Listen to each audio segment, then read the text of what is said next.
Le saviez-vous, on perd 20% de notre eau potable parce qu'il y a des trous dans nos tuyaux. Et non, c'est pas une vanne. Enfin, ça pourrait être une vanne, mais elle est trouée.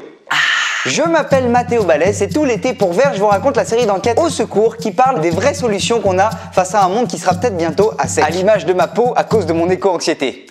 L'eau que tu bois dans ton robinet, elle vient chez toi grâce à des tuyaux, une sorte d'autoroute aquatique. Ça, je t'apprends rien. Mais il suffit qu'il y ait une toute petite fissure et c'est des quantités astronomiques d'eau qu'on perd tous les ans. Donc il y a deux personnes qui ont dressé des chiens pour qu'ils puissent renifler là où il y a des petites défaillances et qu'on puisse réparer nos tuyaux. Bon, alors pour les chiens, c'est un peu le seum de passer de la brigade des stupes où ils combattent le crime tous les jours à aller renifler des tuyaux qui transportent de l'eau. Ils doivent péter un plomb les clébards, ils sont là genre c'est de la 3 fois filtrée ça. Quelques minéraux essentiels, chuch, ça monte à la tête mon frère. Ouf, ouf, ouf.